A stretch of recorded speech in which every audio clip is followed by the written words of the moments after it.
ಅರೆ ಕಡಿಮೆ ಹಾಕು ಆದ್ರೆ ಅಸಲಿ ಹಾಕು. MDH ಕಾಶ್ಮೀರಿ ಕೆಂಪು ಮೆಣಸಿನ ಪೌಡರ್. ಈ ದುಬಾರಿ ದುನಿಯಾದಲ್ಲಿ ಈಗ ಮೆಟ್ರೋ ಕೂಡ ಪ್ರೈಸ್ ಹೈಕ್ ಮಾಡಿರೋದು ಜನರಿಗೆ ಸಿಕ್ಕಾಪಟ್ಟೆ ತಲೆನೋವು ತಂದಿಟ್ಟಿದೆ. ಈ ಕುರಿತಾದ ಇನ್ನಷ್ಟು ಸುದ್ದಿಗಳನ್ನ ಕೊಡ್ತಾರೆ ನನ್ನ ಸಹೋದ್ಯೋಗಿ Ranjith Shiriyar. Over to you Ranjith. Thank you Srilakshmi. Metro ಪ್ರಯಾಣಿಕರಿಗೆ ಇದು ಕಹಿ ಸುದ್ದಿ, ಶಾಕಿಂಗ್ ನ್ಯೂಸ್ ಇದು. ಮೆಟ್ರೋ ಪ್ರಯಾಣದ ದರವನ್ನ ಕಳೆದ ವರ್ಷ ಕೂಡ ಏರಿಕೆ ಮಾಡಿದ್ರು, ಆಗ ಜನಾಕ್ರೋಶಕ್ಕೆ ಕಾರಣವಾಗಿತ್ತು. ಈಗ ಮತ್ತೆ ಈ ವರ್ಷ ನಮ್ಮ ಮೆಟ್ರೋ ಪ್ರಯಾಣದ ದರವನ್ನ ಹೆಚ್ಚಳ ಮಾಡಲಾಗಿದೆ. ಇದು ಈಗ ಭಾರಿ ಆಕ್ರೋಶಕ್ಕೆ ಕಾರಣ ಆಗ್ತಾ ಇದೆ. ಈ ಕುರಿತು ಒಂದು ಡಿಟೇಲ್ ವರದಿಯನ್ನ ಮೊದಲು ನೋಡ್ಕೊಂಡು ಬರೋಣ ಬನ್ನಿ.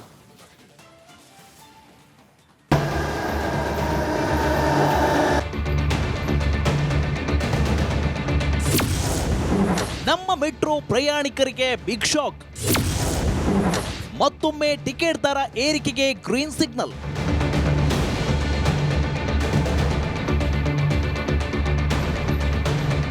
ನಮ್ಮ ಮೆಟ್ರೋ ಬೆಂಗಳೂರಿನ ಜೀವನಾಡಿ ಎನಿಸಿಕೊಂಡಿದೆ. ಟ್ರಾಫಿಕ್ ಜಂಜಾಟದಿಂದ ತಪ್ಪಿಸಿಕೊಳ್ಳಲು ಜನರು ಮೆಟ್ರೋ ಪ್ರಯಾಣ ಮಾಡೋದೇ ಬೆಸ್ಟ್ ಅಂತಾರೆ. ನಮ್ಮ ಮೆಟ್ರೋಗಳಲ್ಲಿ ಪ್ರಯಾಣಿಕರ ಸಂಖ್ಯೆ ಕೂಡ ದಿನದಿಂದ ದಿನಕ್ಕೆ ಏರುತ್ತಲೇ ಇದೆ. ಆದರೆ ಕಳೆದ ವರ್ಷ ಭಾರಿ ಏರಿಕೆಯ ಶಾಕ್ ಕೊಟ್ಟಿದ್ದ BMRCL ಇದೀಗ ಮತ್ತೆ ಪ್ರಯಾಣಿಕರಿಗೆ ದರ ಏರಿಕೆ ಶಾಕ್ ಕೊಡಲು ಮುಂದಾಗಿದೆ. BMRCL ಬೋರ್ಡ್ ಮೀಟಿಂಗ್ ನಡೆದಿದ್ದು ದರ ಏರಿಕೆಗೆ ಗ್ರೀನ್ ಸಿಗ್ನಲ್ ಸಿಕ್ಕಿದೆ.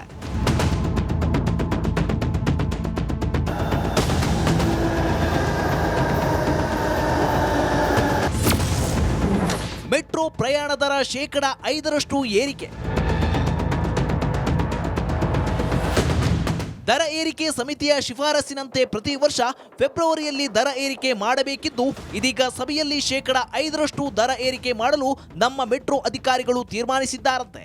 ಈ ವರ್ಷ ಟಿಕೆಟ್ ದರ ಏರಿಕೆ ಮಾಡಿದ್ರೆ ಮುಂದಿನ ವರ್ಷ 10% ದರ ಏರಿಕೆ ಮಾಡಬೇಕಾಗುತ್ತದೆ. ಮೆಟ್ರೋ ದರ ಏರಿಕೆಗೆ ಪ್ರಯಾಣಿಕರ ಆಕ್ರೋಶ.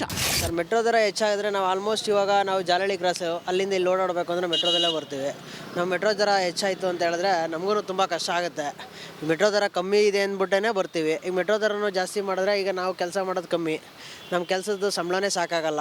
ನಾವು ಇದರಲ್ಲಿ ಹೆಂಗೋ ಒಂದು 50-100 ಉಳಿಸ್ಕೊಂಡು ಹೆಂಗೋ ಮಾಡೋಣ ಅನ್ಕೊತೀವಿ. ಬಟ್ ಆದರೆ ಇದನ್ನು ಜಾಸ್ತಿ ಮಾಡ್ತು ಅಂದರೆ ನಮಗೆ ತುಂಬ ಪ್ರಾಬ್ಲಮ್ ಆಗುತ್ತೆ. ಈಗ ಆಲ್ರೆಡಿ ಹೆಚ್ಚಾಗಿದೆ ಮೆಟ್ರೋ ರೇಟು, 65 ರೂಪೀಸ್ ಏನೋ ಸಮಥಿಂಗ್ ಆಗಿದೆ. ಬಟ್ ಮೆಟ್ರೋ ರೇಟ್ ಹಿಂಗೆ ಜಾಸ್ತಿ ಹೋಗ್ತಾ ಜಾಸ್ತಿ ಆಯಿತು ಅಂತಂದರೆ ಮಿಡ್ಲ್ ಕ್ಲಾಸ್ ಪೀಪಲ್ಗಳಿಗೆ ತುಂಬ ಪ್ರಾಬ್ಲಮ್ ಆಗುತ್ತೆ. ಸರ್ಕಾರದಿಂದ ಸಿಗುತ್ತಾ ಅನುಮೋದನೆ. ಕಳೆದ ವರ್ಷ ಫೆಬ್ರವರಿ 9ರಂದು 100% ಟಿಕೆಟ್ ದರ ಏರಿಕೆ ಮಾಡಲಾಗಿತ್ತು.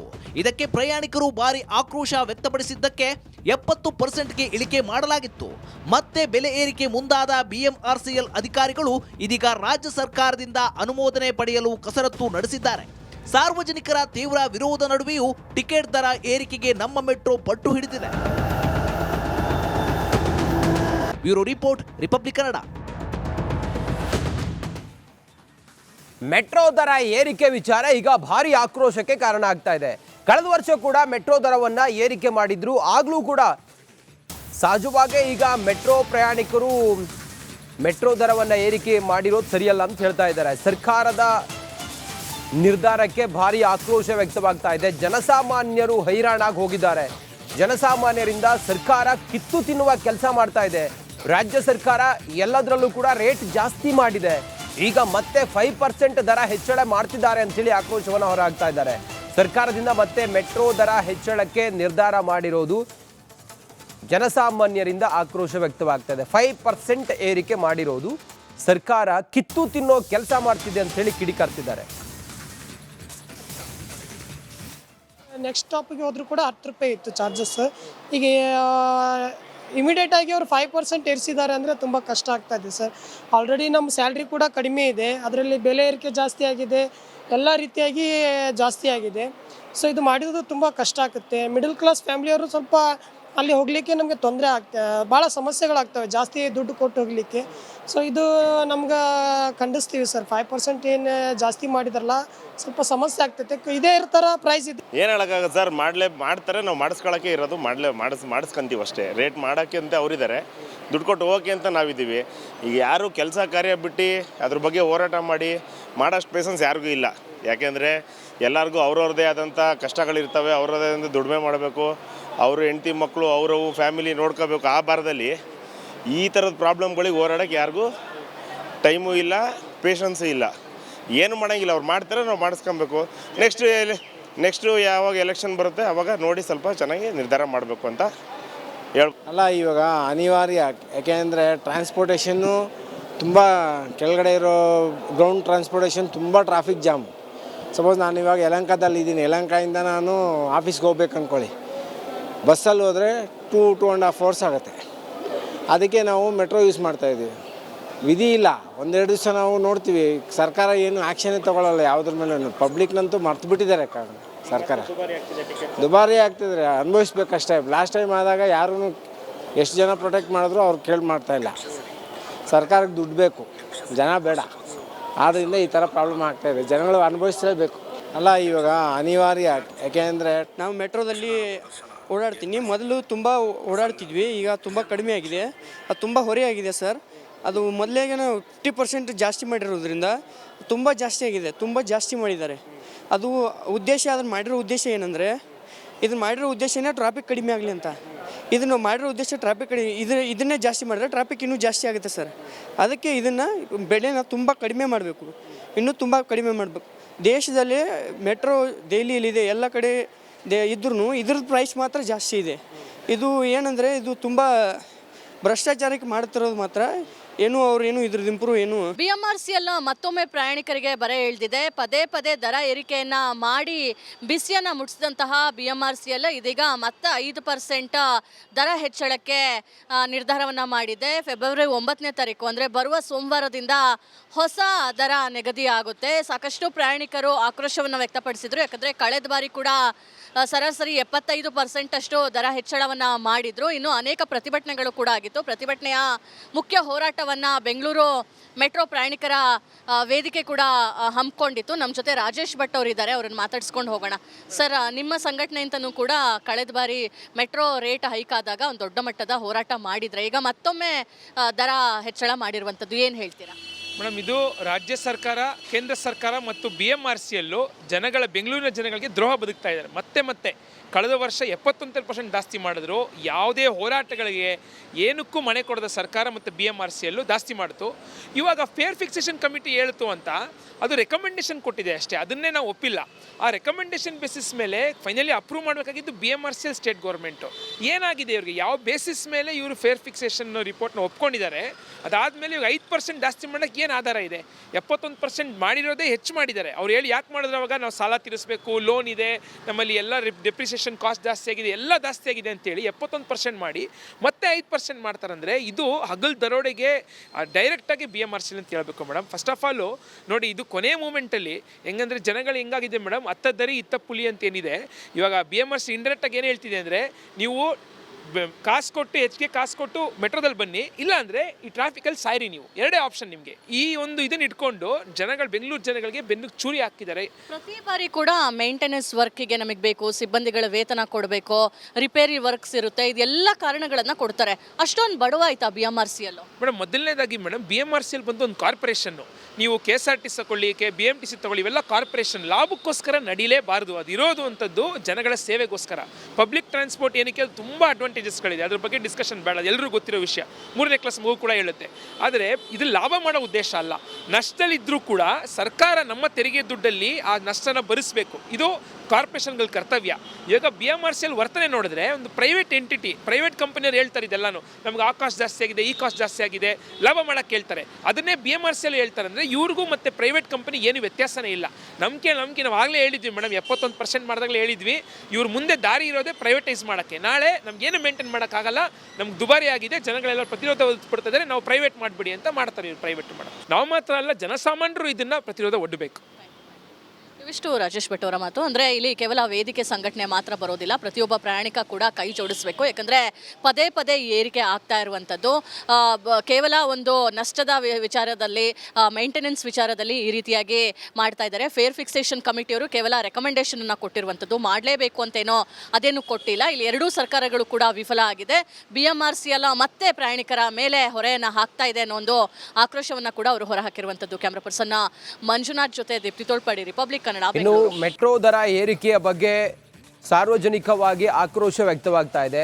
ಜನ ಹೇಳ್ತಾ ಇದ್ದಾರೆ, ಸರ್ಕಾರ ಜನಸಾಮಾನ್ಯರಿಂದ ಕಿತ್ತು ತಿನ್ನೋ ಕೆಲಸ ಮಾಡ್ತಾ ಇದೆ ಅಂತೇಳಿ ಹೇಳ್ತಾ ಇದ್ದಾರೆ. ನಮ್ಮ ಪ್ರತಿನಿಧಿ ಚರಣ್ ಈ ಕುರಿತು ಹೆಚ್ಚಿನ ಮಾಹಿತಿಯೊಂದಿಗೆ ಈಗ ಲೈವ್ ಕನೆಕ್ಟ್ ಆಗಿದ್ದಾರೆ. ಚರಣ್, 5% ಅಂತೇಳಿ ಹೇಳಿದರೆ ಎಷ್ಟು ಹಣ ಹೆಚ್ಚಳ ಆಗುತ್ತೆ ಮೆಟ್ರೋ ಪ್ರಯಾಣದ ದರದಲ್ಲಿ? ಈ ಪರಿಷ್ಕೃತ ದರ ಯಾವತ್ತಿಂದ ಜಾರಿಗೆ ಬರ್ತಾ ಇದೆ? ಜನ ಏನು ಹೇಳ್ತಾ ಇದ್ದಾರೆ? Charan, over to you.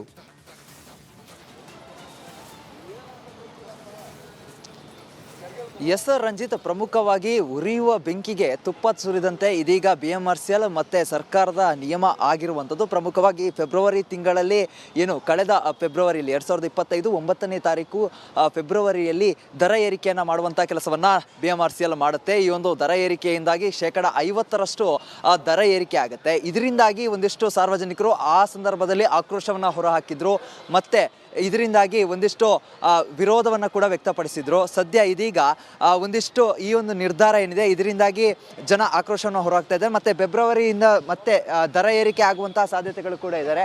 ಅವರನ್ನು ಅಂತ ಹೇಳಿದರೆ ಈಗ ಸದ್ಯ ಈ ಒಂದು ದರ ಏರಿಕೆ ಏನಿದೆ 5% ದರ ಏರಿಕೆ ಏನಾಗುತ್ತೆ, ಆ ಒಂದು 5% ದರ ಏರಿಕೆಯಿಂದಾಗಿ ಗರಿಷ್ಠ ದರ ₹5 ಹೆಚ್ಚಳ ಆಗುತ್ತೆ ಅಂತ ಹೇಳಿದರೆ, ಈಗ ಉದಾಹರಣೆಗೆ ಮಾಧವರದಿಂದ ಸಿಲ್ಕ್ ಬೋರ್ಡ್ ಕಡೆಗೆ ಹೋಗುವಂಥ ಮೆಟ್ರೋ ಏನಿದೆ, ಆ ಒಂದು ಮೆಟ್ರೋದಲ್ಲಿ ಪಾಯಿಂಟ್ ಟು ಪಾಯಿಂಟಿಗೆ ₹90 ಟಿಕೆಟ್ ಇದೆ. 5% ಹೆಚ್ಚಳ ಆದರೆ ₹95 ಆಗುವಂಥದ್ದಿದೆ. ಮತ್ತು ಕನಿಷ್ಠ ದರ ₹1 ಏರಿಕೆ ಆಗುತ್ತೆ. ₹1ರಿಂದ ₹5 ಈ ಒಂದು ಫೆಬ್ರವರಿ 9ನೇ ತಾರೀಕು ಆಗುವಂತಹ ದರ ಏರಿಕೆಯಿಂದಾಗಿ ದರ ಹೆಚ್ಚಳ ಆಗುವಂಥದ್ದು. ಇದರಿಂದಾಗಿ ಒಂದು ಕಡೆಯಲ್ಲಿ ಸಾರ್ವಜನಿಕರು ಆಕ್ರೋಶವನ್ನು ಹೊರಹಾಕ್ತಾ ಇದ್ದಾರೆ. ಯಾಕಂತ ಹೇಳಿದ್ರೆ ಪ್ರಮುಖವಾಗಿ ದಿನನಿತ್ಯ ಮೆಟ್ರೋವನ್ನು ಅವಲಂಬಿಸಿಕೊಂಡಿರಬೇಕಾಗುತ್ತೆ. ಮೆಟ್ರೋದಲ್ಲೇ ಒಂದಿಷ್ಟು ಓಡಾಟವನ್ನು ಮಾಡಬೇಕಾಗಿರುತ್ತೆ. ಒಬ್ಬರು ಸಾರ್ವಜನಿಕರಿದ್ದಾರೆ, ಅವ್ರನ್ನ ಮಾತನಾಡಿಸ್ತಾ ಹೋಗ್ತೀನಿ. ಸರಿಗ ಪ್ರಮುಖವಾಗಿ 5%ನಷ್ಟು ದರ ಏರಿಕೆಯನ್ನು ಮಾಡಲಿಕ್ಕೆ ಚಿಂತನೆಯನ್ನು ನಡೆಸ್ತಾ ಇದ್ದಾರೆ. ಸಿದ್ಧತೆಗಳು ಆಗಿದೆ. ಫೆಬ್ರವರಿ 9ರಿಂದ ನೂತನ ದರ ಜಾರಿಯಾಗುತ್ತೆ. ಎಷ್ಟು ಹೊರೆ ಆಗುತ್ತೆ ಸರ್ ತಮಗೆ ಅಂತ? ಇಲ್ಲ, ಈಗಾಗಲೇ ಜಾಸ್ತಿ ಇದೆ. ನೀವು ಬೇರೆ ಕಡೆ ಎಲ್ಲರೂ ಕಂಪೇರ್ ಮಾಡಿದ್ರೆ ಬೆಂಗಳೂರಿನಲ್ಲಿ ನಮ್ಮ ಮೆಟ್ರೋ ಕಾಸ್ಟು ಜಾಸ್ತಿ ಇದೆ. ಸೊ ನನ್ನ ಪ್ರಕಾರ ದಯವಿಟ್ಟು ನಾನು ರಿಕ್ವೆಸ್ಟ್ ಮಾಡೋದೇನಾದರೂ ದಯವಿಟ್ಟು ಜಾಸ್ತಿ ಮಾಡಿಬಿಡಿ, ಕಮ್ಮಿ ಮಾಡಿ. ಯಾಕೆ ಅಂತ ಹೇಳಿದ್ರೆ GST ಅದು ಇದು ಎಲ್ಲ ಕಮ್ಮಿ ಆಗಿದೆ ಅಂತಾರೆ. ಸೊ ಜನಸಾಮಾನ್ಯರಿಗೆ, ನಮ್ಮಂಥವ್ರು ದಿನ ಓಡಾಡೋರಿಗೆ ಬಹಳ ಕಷ್ಟ ಆಗುತ್ತೆ. ದಯವಿಟ್ಟು ಅಫಿಷಿಯಲ್ಸ್ ನಾನು ರಿಕ್ವೆಸ್ಟ್ ಮಾಡ್ಕೊತೀನಿ ಅಂದರೆ ದಯವಿಟ್ಟು ಇದನ್ನು ಸ್ವಲ್ಪ ಕಮ್ಮಿ ಮಾಡಿ, ಜನಗಳಿಗೆ ಅನುಕೂಲ ಮಾಡಿಕೊಡಿ. ಈ ಮೆಟ್ರೋ ಸ್ಟೇಷನಿಂದನೇ ಬಹಳ ಜನಕ್ಕೆ ಅವಲಂಬಿಸಿರ್ತಾರೆ. ಸೊ ಹಾಗಾಗಿ ಇದನ್ನು ನೀವು ಜಾಸ್ತಿ ಮಾಡಿದ್ರೆ ಜನಗಳಿಗೆ ಬಹಳ ಕಷ್ಟ ಆಗುತ್ತೆ ಓಡಾಡೋಕ್ಕೆ. ಅದು ಬೆಂಗಳೂರಿನಲ್ಲಿ ಈ ಟ್ರಾಫಿಕ್ ಇರೋ ಸಿಚುವೇಶನ್ಗೆ ಮೆಟ್ರೋನು ನಮಗೆ ಕೈ ಕೊಟ್ಬಿಟ್ರೆ ನಮ್ಗೆ ಬಹಳ ಕಷ್ಟ ಆಗುತ್ತೆ. ದಯವಿಟ್ಟು ರಿಕ್ವೆಸ್ಟ್ ಮಾಡ್ತೀನಿ, ಜಾಸ್ತಿ ಮಾಡಬೇಡಿ, ದಯವಿಟ್ಟು ಆದಷ್ಟು ಸ್ವಲ್ಪ ಕಮ್ಮಿ ಮಾಡಿ ಅಂತ ನಾನು ರಿಕ್ವೆಸ್ಟ್ ಮಾಡ್ತೀನಿ. ಈಗ ಪ್ರಮುಖವಾಗಿ ಹೋದ ಫೆಬ್ರವರಿ 2025ರಲ್ಲಿ ದರ ಏರಿಕೆ ಆಗುತ್ತೆ. 50%ನಷ್ಟು ಹೈಕ್ ಆಗುತ್ತೆ. ಏಕಾಏಕಿ ದರ ದುಬಾರಿ ಆಗುತ್ತೆ. ಅದಾದ ಬಳಿಕ ಸತತವಾಗಿ ಅದರ ಚರ್ಚೆನೇ ಶುರುವಾಗ್ತಾನೆ ಇತ್ತು. ಇಲ್ಲಿವರೆಗೂ ಆ ಚರ್ಚೆ ಮುಗ್ದಿಲ್ಲ. ಈಗ ಆ ಚರ್ಚೆ ಮುಗಿಯುತ್ತಿರೋ ಒಳಗಾಗಿ ಮತ್ತೆ ದರ ಏರಿಕೆ ಮಾಡ್ತಾ ಇದ್ದಾರೆ. ಇದು ನಿಮ್ಗೆ ಹೆಂಗೆ ಅನಿಸ್ತಿದೆ ಸರ್ಕಾರದ ನಡೆ ಅಂತ? ಅದೇ ಹೇಳ್ತಾರೆ, ಅದು ಗಾಯದ ಮೇಲೆ ನಾವು ಬರ ಹೇಳ್ದಂಗೆ ಅಂತ ಹೇಳ್ತಾರಲ್ಲ, ಹಂಗೆ ಇದು ಮೊದಲೇ ಜಾಸ್ತಿ ಆಗಿದೆ. ಇದು ಮತ್ತೆ ಜಾಸ್ತಿನಲ್ಲಿ ಮತ್ತೆ ಅದ್ರ ಮೇಲೆ ಮತ್ತೆ ಜಾಸ್ತಿ ಮಾಡ್ತೀನಿ ಅಂದರೆ ಅದು ಸರಿಯಲ್ಲ ಅನಿಸುತ್ತೆ ನನಗೆ. ಅದಕ್ಕೆ ನಾನು ರಿಕ್ವೆಸ್ಟ್ ಮಾಡ್ತೀನಿ, ಕಮ್ಮಿ ಮಾಡಿ. ಅದಕ್ಕೆ ನಾನು ಹೇಳ್ತಾ ಇರೋದು ಪದೇ ಸ್ವಲ್ಪ ಕಮ್ಮಿ ಮಾಡಿ. ಜಾಸ್ತಿ ಯಾಕೆ ಮಾಡ್ತಾ ಇದ್ದೀರಾ? ನಮ್ಮಂಥವ್ರಿಗೆ, ನಾವು ಡೈಲಿ ಟ್ರಾವೆಲ್ ಮಾಡೋರು, ಮೆಟ್ರೋಲ್ಲಿ ನಮ್ಗೆ ಭಾಳ ಕಷ್ಟ ಆಗುತ್ತೆ. 2 ವೀಲರ್ ಅಂತೂ ಓಡ್ಸೋಕ್ಕಾಗಲ್ಲ, ಬೆನ್ನು ಹೋಗ್ಬಿಡುತ್ತೆ ನಿಮಗೆ 2 ವೀಲರ್ ಓಡಿಸಿದ್ರೆ. ಮೆಟ್ರೋ ಮೇಲೆ ಅವಲಂಬಿಸಿದ್ದೀವಿ ನಾವೆಲ್ಲ, ತುಂಬ ಜನ, ಭಾಳ ಜನ ಇದ್ದೀವಿ. ಸೊ ದಯವಿಟ್ಟು ಜಾಸ್ತಿ ಮಾಡಿಬಿಡಿ, ದಯವಿಟ್ಟು ಕಮ್ಮಿ ಮಾಡಿ ಅಂತ ನಾನು ರಿಕ್ವೆಸ್ಟ್ ಮಾಡ್ಕೊತಾ ಇದ್ದೀನಿ. ಇನ್ನೊಬ್ರು ಪ್ರಯಾಣಿಕರಿದ್ದಾರೆ, ಅವ್ರನ್ನ ಮಾತನಾಡಿಸ್ತಾ ಹೋಗ್ತೀನಿ. ಸರ್, ಈಗ 50% ಹೈಕ್ ಮಾಡಿದ್ರು ಹೋದ ವರ್ಷ, ಇದೀಗ 5% ಮಾಡೋಕ್ಕೆ ಸಿದ್ಧತೆ ಮಾಡ್ತಾ ಇದ್ದಾರೆ. ಎಷ್ಟು ಹೊರೆ ಆಗುತ್ತೆ? ಈ ಬೆಂಗಳೂರು ಟ್ರಾಫಿಕಲ್ಲಿ ಬಹುತೇಕ ಜನ ಈಗ ಮೆಟ್ರೋವನ್ನೇ ಅವಲಂಬಿಸಿದ್ದಾರೆ. ಹೌದು, ಈಗಿರೋ ರೋಡ್ಗಳಲ್ಲಿ ಹೋದರೆ ಬೆನ್ನಂತೂ 1 ತಿಂಗಳಲ್ಲಿ ಮುರ್ಕೊಂಡು ಹಾಸ್ಪಿಟ್ಲಿಗೆ ಹೋಗ್ಬೇಕಾಗತ್ತೆ. ಈಗ ಕೆಲವರೆಲ್ಲ ಮಾಧ್ಯಮ ವರ್ಗದವರು ಮೆಟ್ರೋನ ಯೂಸ್ ಮಾಡ್ತಾ ಇದ್ದಾರೆ. ಇದು ಹೈಕ್ ಮಾಡಿದ್ರೆ ತುಂಬ ಪ್ರಾಬ್ಲಮ್ ಆಗುತ್ತೆ. ಬರೋ ಸ್ಯಾಲ್ರಿ ಎಲ್ಲ ಮೆಟ್ರೋಗೆ ಕೊಡಬೇಕಾಗತ್ತೆ ಅಷ್ಟೇ. ಸರಿಗ ಒಂದು ಕಡೆಯಲ್ಲಿ 5% ಹೈಕ್ ಮಾಡುವಂಥದ್ದು, ಮತ್ತೊಂದು ಕಡೆಯಲ್ಲಿ ಮೆಟ್ರೋ ದಿನನಿತ್ಯ ಬಳಸ್ತಾ ಇರ್ತೀರ. ನಿಮಗೆ ಒಂದು ತಿಂಗಳಿಗೆ ಎಷ್ಟು ಹೊರೆ ಆಗ್ಬೋದು ಅಂತ? 5% ಅಂದರೆ ಅಲ್ಲಿಗೆ ತುಂಬಾ ಇದಾಯಿತು. ಆ್ಯಕ್ಚುಲಿ ಈಗ ಇರೋದೇ ಜಾಸ್ತಿ, ಈಗ ಅದರಲ್ಲಿ ಇರೋದನ್ನೇ ಕಮ್ಮಿ ಮಾಡಬೇಕು ಅಂತ ನಾನು ಇಷ್ಟು ಮಾಡ್ತೀನಿ ಅಷ್ಟೇ. ಕರೆಕ್ಟ್. ಇದಿಷ್ಟು ಸಾರ್ವಜನಿಕರು ಹೇಳ್ತಾ ಇರುವಂಥದ್ದು, ಆಕ್ರೋಶವನ್ನು ಕೂಡ ಹೊರ ಹಾಕ್ತಾ ಇರುವಂಥದ್ದು. ಪ್ರಮುಖವಾಗಿ ಏನು ಬೆಂಗಳೂರಿನ ಮೆಟ್ರೋ ದುಬಾರಿ ಆಗ್ತಾ ಇದೆ ಅಂತ ಹೇಳಿ ಆಕ್ರೋಶವನ್ನು ಹೊರ ಹಾಕ್ತಾ ಇರುವಂಥದ್ದು. Ranjit. Okay Charan, thank you ನಿಮ್ಮೆಲ್ಲ ಮಾಹಿತಿಗಾಗಿ. ಬೆಂಗಳೂರು ಹಾಗೆ ಹೊಸೂರು ರಸ್ತೆಯಲ್ಲಿ ಭೂಕುಸಿತ ಉಂಟಾಗಿದೆ. ಅತ್ತಿಬೆಲೆ ಮಾರ್ಗವಾಗಿ ಭೂಕುಸಿತ ಉಂಟಾಗಿ ಆತಂಕದ ವಾತಾವರಣ ಸೃಷ್ಟಿಯಾದಂಥ ಘಟನೆ ನಡೆದಿದೆ. ಬೆಂಗಳೂರು ಹೊಸೂರು ರಸ್ತೆಯಲ್ಲಿ ಆಗಿರುವಂಥ ಭೂಕುಸಿತ ಇದು.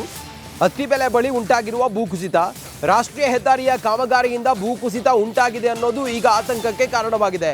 ಸುಮಾರು 20 ಅಡಿ ಆಳಕ್ಕೆ ಕುಸಿದು ಬಿದ್ದಿರುವ ಭೂಮಿ.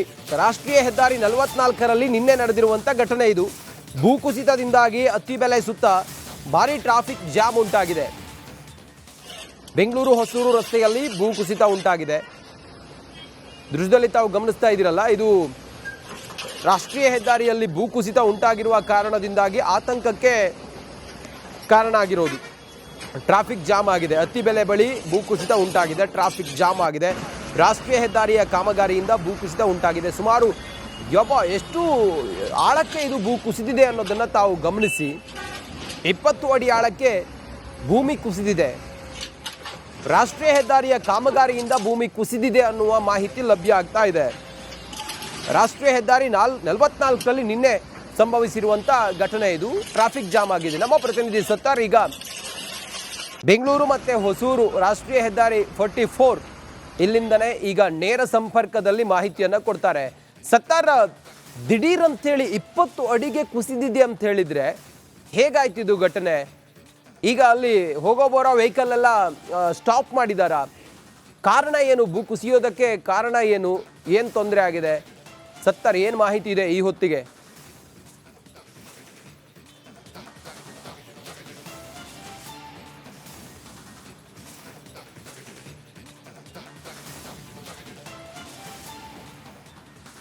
ರಂಜಿತ್, ಭೂಕುಸಿತ ಅಥವಾ ರಸ್ತೆ ಕುಸಿತ ಆಗಿರುವಂತಹ ಎಕ್ಸಾಕ್ಟ್ ಜಾಗದಲ್ಲಿದೆ. ನಿಮ್ಗೆ ಅದರ ನೇರ ದೃಶ್ಯವನ್ನು ತೋರಿಸ್ತಾ ಹೋಗ್ತೀನಿ. ರಾಷ್ಟ್ರೀಯ ಹೆದ್ದಾರಿ 44 ನಡೆದಿರುವಂತಹ ಘಟನೆ ಇದು. ಇಲ್ಲಿ ನೋಡ್ತಾ ಇರ್ಬೋದು, ಒಂದು ಕಡೆ ಈಗಾಗಲೇ ಕನ್ಸ್ಟ್ರಕ್ಷನ್ ಕೂಡ ಆಗ್ತಾ ಇದೆ. ರಾಷ್ಟ್ರೀಯ ಹೆದ್ದಾರಿ ಪ್ರಾಧಿಕಾರ ಹಾಗೂ ರಾಷ್ಟ್ರೀಯ ಹೆದ್ದಾರಿ ಪ್ರಾಧಿಕಾರ ಈ ಹಿಂದೆ ಒಂದು ಖಾಸಗಿ ಕಂಪನಿಗೆ ಒಂದು ಟೆಂಡರ್ ಅನ್ನು ಕೊಟ್ಟಿತ್ತು. ಆ ಒಂದು ಟೆಂಡರ್ ಅನ್ವಯ ಸರಿಸುಮಾರು 3 ಕಡೆ ಈ ರೀತಿಯಲ್ಲಿ ಸುರಂಗ ಕಾಮಗಾರಿ ಆಗ್ತಾ ಇತ್ತು. ಈ ಸುರಂಗ ಕಾಮಗಾರಿ ಆಗ್ತಾ ಇರುವಂತಹ ಜಾಗದಲ್ಲಿ ಏಕಾಏಕಿ ದೊಡ್ಡ ಮಟ್ಟದಲ್ಲಿ ಕುಸಿತ ಆಗಿರುವಂಥದ್ದು. ದೊಡ್ಡ ಮಟ್ಟದ ಕುಸಿದಂತಹ ಪರಿಣಾಮ ಮತ್ತೊಂದು ಕೃತಕವಾಗಿರುವಂತಹ ಬೃಹತ್ ಸುರಂಗ ಇದೀಗ ನಿರ್ಮಾಣ ಆಗಿದೆ. 20 ಅಡಿ ಆಳಕ್ಕೆ ಇಳಿದಿದೆ. ಇಟಾಚಿ ಮೂಲಕ ಕಾರ್ಯಾಚರಣೆ ಕೂಡ ಮಾಡ್ತಾ ಇದ್ದಾರೆ. ಹಾಗಾದ್ರೆ ಭೂಕುಸಿತಕ್ಕೆ ಏನ್ ಕಾರಣ ನೋಡೋದಾದ್ರೆ, ಒಂದು ಕಡೆ ಇಲ್ಲಿ ಎಲ್ಲೆಂದರಲ್ಲೂ ಕೂಡ ಇದೀಗ ಮಣ್ಣುಗಳ ಕುಸಿತ ಆಗ್ತಾ ಇದೆ. ಮಣ್ಣುಗಳ ಅಸ್ಥಿರತೆ ಇದೆ. ಜೊತೆಗೆ ಕನ್ಸ್ಟ್ರಕ್ಷನ್ ಮಾಡುವಂತಹ ಸಂದರ್ಭದಲ್ಲಿ ಬೃಹತ್ ಗಾತ್ರದ ವೆಹಿಕಲ್ಗಳನ್ನು ಇಲ್ಲಿ ಬಳಕೆ ಮಾಡಲಾಗುತ್ತೆ. ವೆಹಿಕಲ್ಗಳನ್ನು ಬಳಕೆ ಮಾಡಿದಂಥ ಸಂದರ್ಭದಲ್ಲಿ ಅದಕ್ಕೆ ಬೇಕಂತ ಪೂರಕವಾಗಿರುವಂತಹ ಯಾವುದೇ ರೀತಿಯ ಮುಂಜಾಗ್ರತಾ ಕ್ರಮ ಇಲ್ಲಿ ಕೈಗೊಂಡಿರಲಿಲ್ಲ ಅನ್ನೋ ಆರೋಪ ಇರುವಂಥದ್ದು. ಕ್ಷಣಕ್ಕೂ ಕೂಡ ಇಲ್ಲಿ ಮಣ್ಣುಗಳು ಕುಸಿತ ಆಗ್ತಾ ಇದೆ. ಒಂದು ಕಡೆ ಮಣ್ಣುಗಳು ಕುಸಿತ ಆಗ್ತಿರುವಂತಹ ಸಂದರ್ಭದಲ್ಲಿ ಮೊದಲಿಗೆ ಯಾವುದೇ ಒಂದು ಕಾಮಗಾರಿ ಮಾಡುವಂಥ ಸಂದರ್ಭದಲ್ಲಿ ಅಥವಾ ಈ ರೀತಿಯ ಸುರಂಗ ಕಾಮಗಾರಿ ಮಾಡುವಂಥ ಸಂದರ್ಭದಲ್ಲಿ ಗುಣಮಟ್ಟವನ್ನು ಇವರು ಅದರ ಗುಣಮಟ್ಟ ಎಷ್ಟಿದೆ ಮತ್ತೆ ಜಾಗ ಏನಿದೆ, ಇದು ಎಷ್ಟು ವರ್ಷಗಳ ಹಳೆಯದಾಗಿರುವಂತಹ ಈ ಒಂದು ರಸ್ತೆ ಅನ್ನೋದರ ಮೊದಲ ರಿಪೋರ್ಟ್ ತರಿಸಬೇಕಾಗಿತ್ತು. ಜೊತೆಗೆ ಸೂಕ್ತವಾಗಿರುವಂತಹ ಮುನ್ನೆಚ್ಚರಿಕೆ ಕ್ರಮವನ್ನು ಕೈಗೊಳ್ಳಬೇಕಾಗಿತ್ತು. ಪಕ್ಕದಲ್ಲೇ ಸ್ಕೂಲ್ ಇದೆ, ಇನ್ನೊಂದು ಹಾಸ್ಪಿಟಲ್ ಇದೆ. ಇಂತಹ ಜಾಗದಲ್ಲಿ ಕಾಮಗಾರಿ ಮಾಡುವಂಥ ಸಂದರ್ಭದಲ್ಲಿ ಎಲ್ಲೆಂದರಲ್ಲೂ ಕೂಡ ಅಥವಾ ಪರ್ಯಾಯವಾಗಿರುವಂತಹ ಡೈವರ್ಷನ್ ಕೊಡಬೇಕಾಗಿತ್ತು. ಅದು ಆಗಿರಲಿಲ್ಲ ಅನ್ನೋ ಆರೋಪವನ್ನು ಸ್ಥಳೀಯರು ಮಾಡ್ತಾ ಇದ್ದಾರೆ. ಮಧ್ಯರಾತ್ರಿ 2 ಗಂಟೆಗೆ ಕುಸಿತಿರೋದ್ರಿಂದ ಸಹಜವಾಗಿ ದೊಡ್ಡ ಮಟ್ಟದ ಎಫೆಕ್ಟ್ ಏನಿದೆ ಅದು ಮಿಸ್ ಆಗಿರುವಂಥದ್ದು. ಏನಾದರೂ ಡೇ ಹೊತ್ತು ಈ ರೀತಿಯ ಅವಘಡ ನಡೆದಿದ್ರೆ ಅದರ ಪರಿಣಾಮ ದೊಡ್ಡ ಮಟ್ಟದಲ್ಲಿ ಆಗ್ತಾ ಇತ್ತು. ಯಾಕಂದ್ರೆ ನೀವು ನೋಡ್ತಾ ಇರಬಹುದಂದ್ರೆ ದೊಡ್ಡ ಮಟ್ಟದಲ್ಲಿ ಸಾವಿರಾರು ವಾಹನಗಳ ಓಡಾಟ ಕಾಣುವಂತಹ ರಸ್ತೆ ಇದು. ಇಂತಹ ಜಾಗದಲ್ಲಿ ಈ ರೀತಿಯ ಅವಘಡ ಆಗಿರುವಂಥದ್ದು. ಇಲ್ಲಿ ಒಂದಿಷ್ಟು ಸ್ಥಳೀಯರಿದ್ದಾರೆ, ಅವ್ರನ್ನು ಕೂಡ ಮಾತನಾಡಿಸ್ಕೊಂಡು ಹೋಗೋಣ. ಸರ್, ಎಷ್ಟು ತಿಂಗಳಿಂದ ಕನ್ಸ್ಟ್ರಕ್ಷನ್ ಆಗ್ತಾ ಇದೆ? ಕನ್ಸ್ಟ್ರಕ್ಷನ್ ಶುರುವಾಗಿದ್ದು ಏಪ್ರಿಲ್ ತಿಂಗಳಲ್ಲಿ. ಆ್ಯಂಡ್ ಟ್ರಾಫಿಕ್ ಏನು ಕಂಜೆಷನ್ ಇದೆ, ಪೈಲಪ್ ಸ್ಟಾರ್ಟ್ ಆಗಿದ್ದು 8 ತಿಂಗಳಲ್ಲ, ಐ ಮೀನ್ ಸುಮಾರು 10-12 ವರ್ಷಗಳಿಂದ ಪೈಲಪ್ ಇದೆ. ರಿಪೋರ್ಟಿಂಗ್ ಮಾಡಿದ್ದಕ್ಕೆ VOP ಸ್ಯಾಂಕ್ಷನ್ ಆಯಿತು. NHAI ಏನಿದೆ, they should have utility shifting ಮಾಡಿದ ನಂತರ ಅವ್ರು ಕೆಲಸ ಶುರು ಮಾಡಬೇಕಾಗಿತ್ತು. 3 ಜಾಗಗಳಲ್ಲಿ ಒಂದೇ ಬಾರಿ ಕೆಲಸ ಶುರು ಮಾಡಿದ್ದಾರೆ. ಯುಟಿಲಿಟಿ ಶಿಫ್ಟ್ ಮಾಡಿದ್ರೆ ಶುರು ಮಾಡಿದ್ದಾರೆ. ಟ್ರಾಫಿಕ್ ಡೈವರ್ಷನ್ ಏನಾಗಬೇಕಾಗಿತ್ತು, ಟ್ರಾಫಿಕ್ ಡೈವರ್ಷನ್ ಮಾಡಿದ್ರೆ ಶುರು ಮಾಡಿದ್ದಾರೆ. NH44 busiest road in India. ಈ ಟನೇಜ್ ವೆಹಿಕಲ್ಸ್ ಏನು ಬರ್ತಾ ಇದೆ, ಇದರಿಂದ ಆಗುವಂಥ ಟನೇಜಿಂದ ಆಗುವಂಥ ವೈಬ್ರೇಷನ್ನು ಯಾವುದೇ ಮುನ್ನೆಚ್ಚರಿಕೆ ಕ್ರಮ ಇಲ್ದಿರ ಇವರು ಟ್ರಾಫಿಕ್ ಡೈವರ್ಷನ್ ಇಲ್ದಿರ ಕೆಲಸ ಶುರು ಮಾಡಿದ್ದಾರೆ. ರೋಡ್ ಕೆವಿನ್ ಆಗಿದೆ. ಸ್ಕೂಲ್ ಪಕ್ಕದಲ್ಲೇ ಇದೆ. ಊರು ಮಧ್ಯದಲ್ಲಿ ರಸ್ತೆ ಹಾದು ಹೋಗ್ತಾ ಇದೆ. ಅದೃಷ್ಟ ಚೆನ್ನಾಗಿತ್ತು ಊರು ಜನರಿಗೆ ಹಾಗೂ ಸ್ಕೂಲ್ ಮಕ್ಕಳಿಗೆ. ರಾತ್ರಿ ಹೊತ್ತಾಗಿದೆ. ಬೆಳಗ್ಗೆ ಏನಾದರೂ ಆಗಿದ್ದರೆ ಕನಿಷ್ಠ ಪ್ರಾಣಹಾನಿಯಾದರೂ ಆಗ್ತಾ ಇತ್ತು. ಅದೃಷ್ಟ ಚೆನ್ನಾಗಿದೆ ಅಂತ ಹೇಳ್ಬಿಟ್ಟು ಹೇಳ್ಕೋಬೇಕಾಗಿದೆ. 8 ತಿಂಗಳಿಂದ ನರಕ ಯಾತನೆ ಅನುಭವಿಸ್ತಾ ಇದ್ದೀವಿ. ಊರಿನ ಗ್ರಾಮಸ್ಥರು ಹಾಗೂ ಇಲ್ಲಿ ಯಾರು ಪಾಸರ್ಸ್ ಬೈ ಇದ್ದಾರೆ, ವೆಹಿಕಲ್ ಓನರ್ಸ್ ಇದ್ದಾರೆ, ಎಲ್ಲರಿಗೂ ನರಕ ಯಾತನೆ ಆಗ್ತಾ ಇದೆ. ಸರ್, ಒಂದು ಕಡೆ ದಟ್ಟವಾಗಿರುವಂತಹ ಧೂಳು, ಮತ್ತೊಂದು ಕಡೆ ಸಂಚಾರ ದಟ್ಟಣೆ, ನಿಮ್ಗೆ ಏನೇನು ಸಮಸ್ಯೆ ಆಗುತ್ತೆ? ಸರ್, ಈ ಆರೋಗ್ಯ ಸಮಸ್ಯೆಗಳು ದಿನ ಜಾಸ್ತಿ ಆಗ್ತಾ ಇದೆ. ಸೊ ಬೆಳಗ್ಗೆ ಎದ್ರೆ ನೋಡಿ, ಈಗ ವಾಟರ್ ಹಾಕಿದ್ದಾರೆ, ಧೂಳು ಎದ್ದೊಳು ಬರೋದು ವಾಟರ್ ಹಾಕಿದ್ದಾರೆ, ಅದರಿಂದ 4 ಗಾಡಿ ಬಿದ್ದಿದೆ. ಜಸ್ಟ್ ಈಗ ತಾನೆ 4 ವೆಹಿಕಲ್ಸು 2 ವೀಲರ್ಸ್ ಪಾಸ್ ಆಗಬೇಕಾದ್ರೆ ಆ ನೀರಿಂದ ಜಾರಿ 4 ವೆಹಿಕಲ್ಸ್ ಬಿದ್ದಿದೆ. ಸೊ ಇದಕ್ಕೆಲ್ಲ ಯಾರು ಹೊಣೆ ಮಾಡಬೇಕಿದ್ದು? ನಾವು ಈಗ ಪ್ರಾಜೆಕ್ಟ್ ಸ್ಟಾರ್ಟ್ ಆಗಲಿಂದ ಇದೇ ಸಮಸ್ಯೆ ನಾವು ಅನುಭವಿಸ್ತಾ ಇದ್ದೀವಿ. ಈ ಒಂದು ಕನ್ಸ್ಟ್ರಕ್ಷನ್ ಮುಗಿದ ಸರಿಸುಮಾರು ಇನ್ನೂ ಕೂಡ ಹಲವು ತಿಂಗಳುಗಳೇ ಬೇಕಾಗಬಹುದು. ನಿಗದಿತ ದಿನದೊಳಗಡೆ ಆ ಖಾಸಗಿ ಅಂದರೆ ಗುತ್ತಿಗೆ ಪಡೆದಿರುವಂತಹ ಖಾಸಗಿ ಕಂಪನಿ ಏನಿದೆ ಅದು ನಿಗದಿತ ದಿನದೊಳಗಡೆ ಇದು ಮುಗಿಸುವಲ್ಲಿ ಎಲ್ಲೊಂದು ಕಡೆ ವಿಫಲ ಆಗಿದೆ. ಜೊತೆಗೆ ಇದರ ಎಫೆಕ್ಟ್ ಏನಿದೆ ನೇರವಾಗಿ ಇಲ್ಲಿರುವಂತಹ ಜನಸಾಮಾನ್ಯರ ಮೇಲೆ ಆಗ್ತಾ ಇದೆ. ಪಕ್ಕದಲ್ಲಿ ಸ್ಕೂಲ್ ಇದೆ, ನಿತ್ಯವೂ ಕೂಡ ಜನರ ಓಡಾಟ, ಸಾವಿರಾರು ವಾಹನಗಳ ಓಡಾಟ ಕಾಡುವಂತಹ ರಸ್ತೆ. ಇಂತಹ ರಸ್ತೆಯಲ್ಲಿ ಸುರಂಗ ಕಾಮಗಾರಿ ಮಾಡುವಂತಹ ಸಂದರ್ಭದಲ್ಲಿ ಬೇಸಿಕ್ ಆಗಿರುವಂತಹ ಒಂದಿಷ್ಟು ಕೆಲಸ ಆಗಬೇಕಾಗಿತ್ತು, ಮುಂಜಾಗ್ರತೆ ಕ್ರಮ ಆಗಬೇಕಾಗಿತ್ತು. ವೆಹಿಕಲ್ಗಳಿಗೆ ಕನಿಷ್ಠ ಪಕ್ಷ ಈ ಒಂದು ಸರೌಂಡಿಂಗ್ 1-2 ಕಿಲೋಮೀಟರ್ ಬೇರೆ ಕಡೆ ಒಂದು ಡೈವರ್ಷನ್ ಕೊಡುವಂತ ಒಂದು ಕೆಲಸ ಆಗಬೇಕಾಗಿತ್ತು. ಅದ್ಯಾವುದು ಆಗದಂತಹ ಹಿನ್ನೆಲೆ ಇವತ್ತು ಜನಸಾಮಾನ್ಯರಲ್ಲಿ ಹೈರಾಣಾಗಿದ್ದಾರೆ. ರಂಜಿತ್,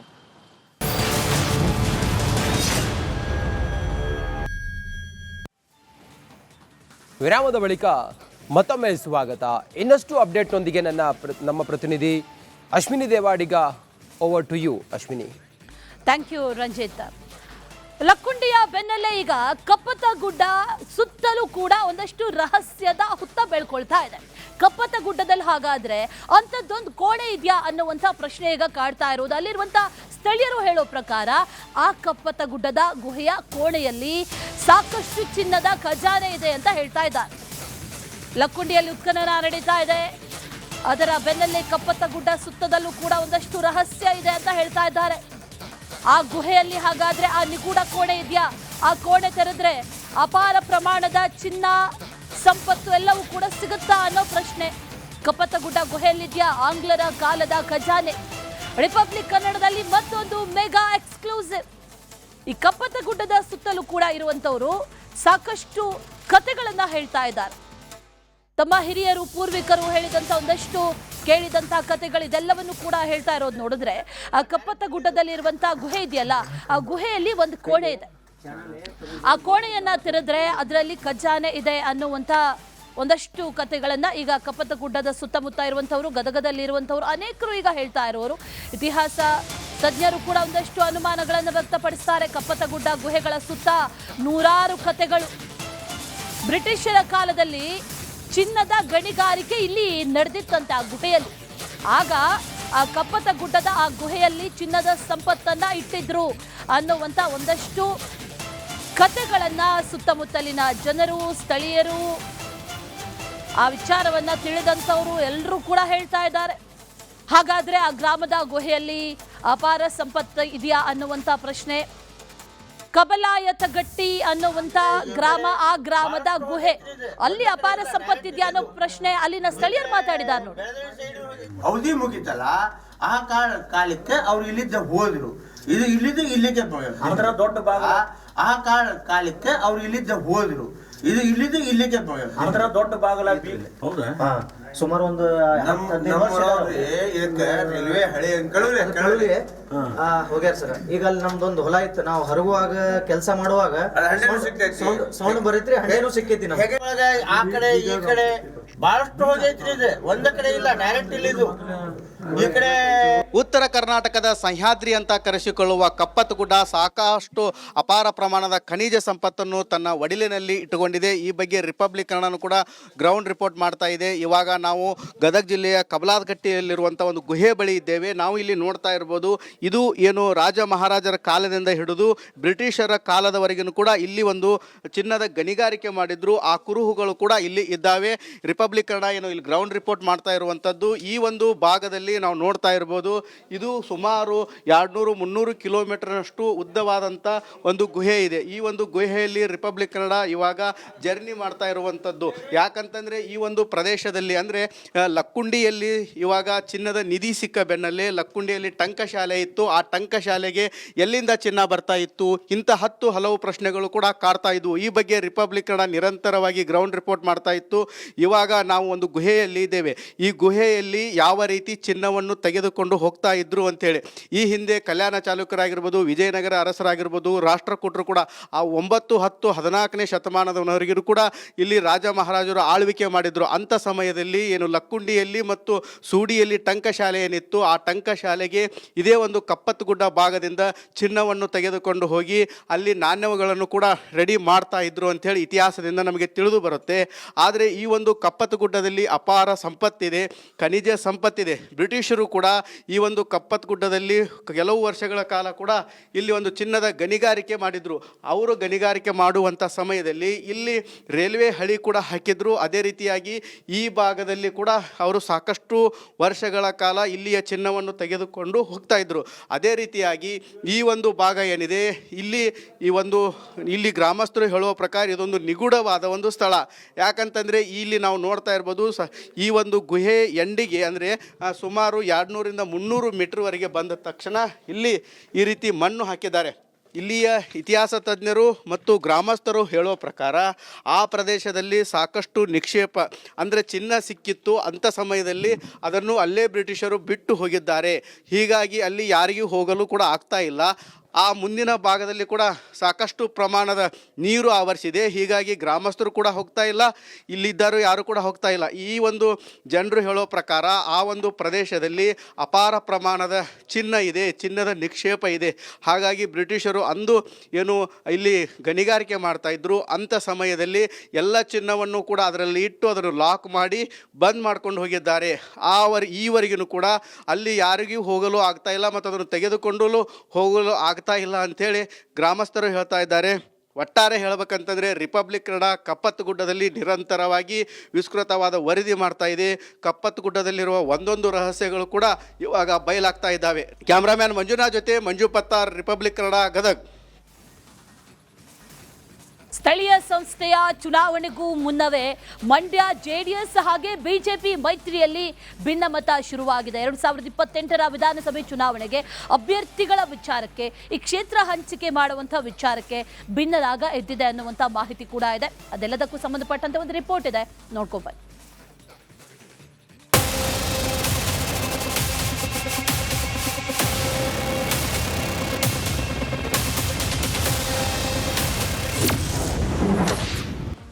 ಮಂಡ್ಯದಲ್ಲಿ ದೋಸ್ತಿ ನಾಯಕರ ನಡುವೆ ಬಿಕ್ಕಟ್ಟು. 2028ರ ಚುನಾವಣೆಗೆ ಈಗಿನಿಂದಲೇ ಗುದ್ದಾಟ. ಬಿಜೆಪಿ ಜೆಡಿಎಸ್ ನಡುವೆ ಎಲ್ಲವೂ ಚೆನ್ನಾಗಿಲ್ಲ ಎನ್ನುವುದು ಆಗಾಗ ಗೊತ್ತಾಗ್ತಿತ್ತು. ಆದ್ರೀಗ ಮಂಡ್ಯ ಜಿಲ್ಲೆಯಲ್ಲಿ ನಡೆಯುತ್ತಿರೋ ಕೆಲ ಬೆಳವಣಿಗೆಗಳು ಇದಕ್ಕೆ ಪುಷ್ಟಿ ನೀಡಿದೆ. ಸ್ಥಳೀಯ ಸಂಸ್ಥೆ ಚುನಾವಣೆಗೂ ಮುನ್ನವೇ ಮಂಡ್ಯ ಜೆಡಿಎಸ್ ಬಿಜೆಪಿ ಮೈತ್ರಿಯಲ್ಲಿ ಭಿನ್ನಮತ ಶುರುವಾಗಿದೆ. 2028ರ ವಿಧಾನಸಭಾ ಚುನಾವಣೆಗೆ ಅಭ್ಯರ್ಥಿಗಳ ವಿಚಾರಕ್ಕೆ, ಕ್ಷೇತ್ರ ಹಂಚಿಕೆ ವಿಚಾರಕ್ಕೆ ಭಿನ್ನರಾಗ ಎದ್ದಿದೆ. ಇತ್ತೀಚೆಗಿನ ಬೆಳವಣಿಗೆ ನೋಡ್ತಿದ್ರೆ ಮಂಡ್ಯದ ಬಿಜೆಪಿ ಮತ್ತು ಜೆಡಿಎಸ್ ನಾಯಕರ ನಡುವಿನ ಶೀತಲ ಸಮರ ಬಿಸಿ ಸಮರವಾಗ್ತಿದೆ. 2028ರ ಚುನಾವಣೆಗೆ ಈಗಿನಿಂದಲೇ ಮಂಡ್ಯ ಬಿಜೆಪಿ ನಾಯಕರು ಡಿಮ್ಯಾಂಡ್ ಮಾಡ್ತಿದ್ದಾರೆ. ಮಂಡ್ಯದಲ್ಲಿ ಕೆಆರ್ಪೇಟೆ ಸೇರಿ ಬಿಜೆಪಿಗೆ 3 ಕ್ಷೇತ್ರ ಬಿಟ್ಟು ಕೊಡಬೇಕೆಂದು ಒತ್ತಾಯಿಸಿದ್ದಾರೆ. ಜೊತೆಗೆ ಸ್ಥಳೀಯ ಸಂಸ್ಥೆ ಚುನಾವಣೆಯಲ್ಲೂ 50% ಸೀಟು ಬಿಜೆಪಿಗೆ ಬಿಡುವಂತೆ ಪಟ್ಟು ಹಿಡಿದಿದ್ದಾರೆ. 4 ಕ್ಷೇತ್ರ ಜೆಡಿಎಸ್ ಸ್ಪರ್ಧೆ ಮಾಡಿದ್ರೆ 3ರಲ್ಲಿ ಬಿಜೆಪಿ ಅವರಿಗೆ ಕೊಡ್ತಾರೆ. ಯಾಕಂದ್ರೆ ಬಿಜೆಪಿ ಇಲ್ಲದೇನೆ 2019ರಲ್ಲಿ ಜೆಡಿಎಸ್ ಏನು ಗೆದ್ದಿಲ್ಲ. 2024ರಲ್ಲಿ ಬಿಜೆಪಿ ಸಹಾಯದಿಂದನೇ ಗೆದ್ದಿರೋದು. ಅವರು ಅಲಯನ್ಸ್ ಬೇಡ, ನಾವು ನಮ್ಮ ಸ್ವಂತ ಶಕ್ತಿಯಲ್ಲಿ ಸ್ಪರ್ಧೆ ಮಾಡ್ತೀವಿ ಅಂತ ಹೇಳ್ತಿದ್ದಾರೆ. ಅಲಯನ್ಸ್ ಆಗೋದಿದ್ರೆ ಅಟ್ಲೀಸ್ಟ್ 50-50 ಇಲ್ಲದೆ ನಮ್ಮ ಕಾರ್ಯಕರ್ತರಿಗೆ ನ್ಯಾಯ ಕೊಡೋಕ್ಕಾಗೋದಿಲ್ಲ ಅಂತ ಅವ್ರ ಅಭಿಪ್ರಾಯ ಹೇಳ್ತಾ ಇದ್ದಾರೆ. ಇದ್ರಲ್ಲಿ ನಾನೇನು ಇಲ್ಲ, ನಾನಿಲ್ಲಿ ರಾಜ್ಯದ ತಂಡದ ಪರವಾಗಿ ಬಂದಿರೋಂಥ ಅವ್ರ ಅನಿಸಿಕೆ ನಿಮ್ಮೊಟ್ಟಿಗೆ ಹಂಚ್ಕೊಳ್ತಾ ಇದ್ದೀನಿ.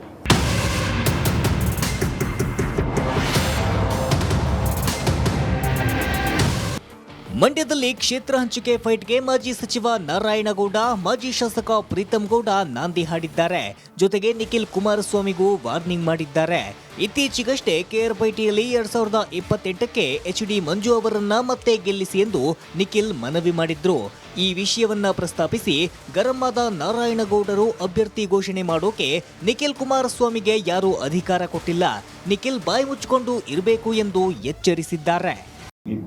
ನಿಖಿಲ್ಗೂ ಅಧಿಕಾರ ಕೊಟ್ಟಿಲ್ಲ, ಸ್ಥಳೀಯ ಮಟ್ಟದಲ್ಲಿ ಯಾರಿಗೂ ಅಧಿಕಾರ ಕೊಟ್ಟಿಲ್ಲ. ನಿಖಿಲ್ ಅವರು ಈ ಮಾತನ್ನ ನಿಲ್ಲಿಸಬೇಕು ಅಂತಲೂ ನಾನು ಹೇಳಿಕ್ ಬಯಸ್ತಾ ಇದ್ದೀನಿ. ನಾವೇನಾರ ಬಾಯಿ ಬಿಚ್ಚಿದ್ರೆ ನಮ್ಮ ರಾಜ್ಯ ಅಧ್ಯಕ್ಷರು ಕರಿಬಹುದು, ನಮ್ಮ ಪ್ರೀತಮ್ ಗೌಡ್ರು ಕರಿಬಹುದು.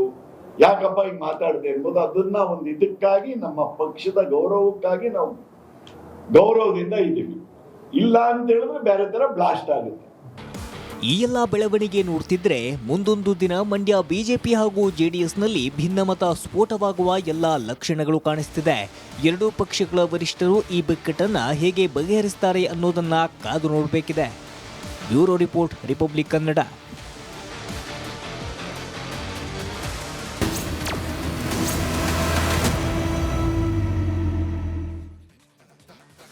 ಅಬಕಾರಿ ಸಚಿವ ಆರ್.ವಿ. ತಿಮ್ಮಾಪುರ್ಗೆ ಈ ಬಾರ್ ಲೈಸೆನ್ಸ್ ಹಗರಣ ಏನಿದೆ ಅದರ ಉರುಳು ಸುತ್ತಕೊಂಡಿದೆ ಒಂದ್ ಕಡೆ, ಮತ್ತೊಂದು ಕಡೆಯಲ್ಲಿ ಬೇರೆ ಬೇರೆ ಪ್ರಕರಣಗಳು ಕೂಡ ಈಗ ತಳಕು ಹಾಕೊಳ್ತಾ ಇದೆ. ಹಾಗಾದ್ರೆ ಆ ಪ್ರಕರಣಗಳು ಯಾವುದು?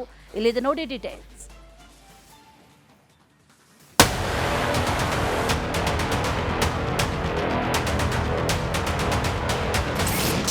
ಅಬಕಾರಿ ಇಲಾಖೆಯಲ್ಲಿ ಬ್ರಹ್ಮಾಂಡ ಹಗರಣ, ಭ್ರಷ್ಟಾಚಾರ ಚಕ್ರವ್ಯೂಹದಲ್ಲಿ ಸಚಿವ ತಿಮ್ಮಾಪುರ್.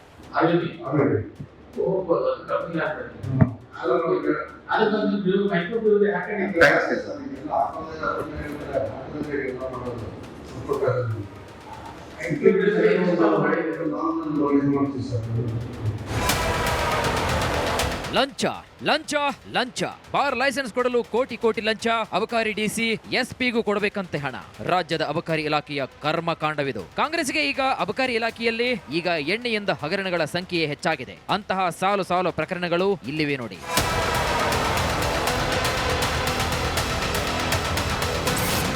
ಪ್ರಕರಣ 1, ಬಾರ್ ಲೈಸೆನ್ಸ್ ಕೊಡಲು ಅಧಿಕಾರಿಗಳು ಲಂಚ. ಕಾಂಟ್ರಾಕ್ಟರ್ ಲಕ್ಷ್ಮೀನಾರಾಯಣ್ಗೆ ಬಾರ್ ಲೈಸೆನ್ಸ್ ಕೊಡಲು ಅಧಿಕಾರಿಗಳು ಲಂಚ ಕೇಳಿ ಲೋಕಾಯುಕ್ತಕ್ಕೆ ರೆಡ್ ಹ್ಯಾಂಡ್ ಆಗಿ ಸಿಕ್ಕಿಬಿದ್ದಿದ್ದಾರೆ. ಭ್ರಷ್ಟಾಚಾರದ 2 ಸ್ಫೋಟಕ ಆಡಿಯೋ ಬಾಂಬ್ಗಳು ಸಿಡಿದಿವೆ. ಸಚಿವ ಆರ್.ಬಿ. ತಿಮ್ಮಾಪುರ್ಗೆ ಮಹಾ ಸಂಕಷ್ಟ ಎದುರಾಗಿದೆ. ಪ್ರಕರಣ 2, ಮಂಡ್ಯದಲ್ಲೂ ಅಬಕಾರಿ ಲಂಚಾವತಾರ.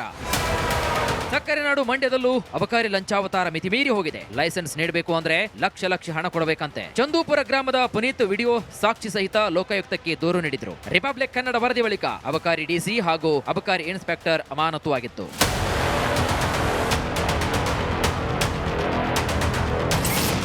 ಪ್ರಕರಣ 3, 60 ಲಕ್ಷ ಲಂಚದ ಆರೋಪ. 2025 ಆಗಸ್ಟ್ನಲ್ಲಿ ಮಂಡ್ಯದ ಸೋಮನಹಳ್ಳಿ ಗ್ರಾಮದ ಸುಂದರ್ ಆಡಿಯೋ ಸಹಿತ ಲೋಕಾಯುಕ್ತಕ್ಕೆ ದೂರು ನೀಡಿದ್ರು. ಇವರು ಆರೋಪಿಸಿರುವಂತೆ 60 ಲಕ್ಷ ಲಂಚವನ್ನ ಕೇಳಿದಾರಂತ ಆರೋಪಿಸಿ ಆಡಿಯೋ ಸಾಕ್ಷಿ ಸಲ್ಲಿಸಿದ್ದಾರೆ. ಈ ಪ್ರಕರಣದಲ್ಲೂ ಕೂಡ ಅಬಕಾರಿ ಡಿಸಿ ನಾಗಶಯನ ಅಮಾನತು ಮಾಡಲಾಗಿತ್ತು. ಇದೆಲ್ಲ ಪ್ರಕರಣಗಳು ಸಚಿವ ಆರ್.ಬಿ. ತಿಮ್ಮಾಪುರ್ ಬುಡವನ್ನ ಅಲ್ಲಾಡಿಸ್ತಾ ಇದ್ದಾವೆ. ಅಲ್ಲದೆ ರಾಜ್ಯ ಸರ್ಕಾರದ ವಿರುದ್ಧ ಬಿಜೆಪಿ ಕೆರಳಿ ನಿಂತಿದ್ದು ಅಬಕಾರಿ ಹಗರಣದಲ್ಲಿ ಸಿಲುಕಿರೋ ಆರ್.ಬಿ. ತಿಮ್ಮಾಪುರ್ ರಾಜೀನಾಮೆ ಕೊಡಲೇಬೇಕು ಅಂತ ಪಟ್ಟು ಹಿಡಿದಿವೆ. Bureau report, Republic Kannada. ರಾಜ್ಯದಲ್ಲಿ ಅಬಕಾರಿ ಹಗರಣ ದೊಡ್ಡ ಮಟ್ಟದಲ್ಲಿ ಈಗ ಸದ್ದು ಮಾಡ್ತಾ ಇದೆ. ಒಂದು ಕಡೆಯಲ್ಲಿ ವಿಪಕ್ಷಗಳು ಆರ್.ಬಿ. ತಿಮ್ಮಾಪುರ್ ರಾಜೀನಾಮೆಯನ್ನ ಕೊಡಲೇಬೇಕು ಅನ್ನುವಂಥ ಪಟ್ಟನ್ನ ಹಿಡಿದಿದ್ದಾರೆ. ಆದರೆ ಯಾವುದೇ ಕಾರಣಕ್ಕೂ ನಾನು ತಪ್ಪು ಮಾಡಿಲ್ಲ, ನಾನು ರಾಜೀನಾಮೆಯನ್ನ ಕೊಡಲ್ಲ ಅಂತ ಆರ್.ಬಿ. ತಿಮ್ಮಾಪುರ್ ಹೇಳ್ತಾ ಇದ್ದಾರೆ. ಹಾಗಾದ್ರೆ ರಾಜೀನಾಮೆಯನ್ನ ಕೊಡಿಸುವಲ್ಲಿ ವಿಪಕ್ಷಗಳು ಸಫಲವಾಗುತ್ತಾ ಅಥವಾ ರಾಜೀನಾಮೆಯನ್ನ ಕೊಡೋದೇ ಇಲ್ವಾ, ಏನಾಗತ್ತೆ ಅನ್ನುವಂಥ ಪ್ರಶ್ನೆಯ ಜೊತೆಗೆ ಒಂದಷ್ಟು ಡೀಟೇಲ್ಸ್ ಇದೆ, ನೋಡ್ಕೊಂಡು ಬನ್ನಿ. ಮುಖ್ಯಮಂತ್ರಿಗಳು ಆ ಸಚಿವನನ್ನು ವಜಾ ಮಾಡಬೇಕು ನಾನು ಆಗ್ರಹಿಸ್ತೀನಿ. ಅಬಕಾರಿ ಇಲಾಖೆಯ ಭ್ರಷ್ಟಾಚಾರದ ಬಹುದೊಡ್ಡ ಪಾಲು ಅವರಿಗೂ ಕೂಡ ತಲುಪ್ತಾ ಇದೆಯೇನೋ ಅಂತಕ್ಕಂಥ ಅನುಮಾನ ಮೂಡ್ತಾ ಇದೆ. ಏನು ತಪ್ಪು ಮಾಡಿದ್ದೀವಿ? ಏನು ಇವ್ರು ಹೇಳಿದ ತಕ್ಷಣ ರಾಜೀನಾಮೆ ಕೊಡಬೇಕಾ? This is very bad. ಅಬಕಾರಿ ಇಲಾಖೆ ಬ್ರಹ್ಮಾಂಡ ಭ್ರಷ್ಟಾಚಾರ. ಎಣ್ಣೆ ಮಂತ್ರಿ ವಿರುದ್ಧ ಕೇಸರಿ ಸೇನೆ ಸಮರ. ಇಷ್ಟು ದಿನ ಸಪ್ಪೆಯಾಗಿದ್ದ ಕರ್ನಾಟಕ ಬಿಜೆಪಿ ಕೆರಳಿ ನಿಂತಿದೆ.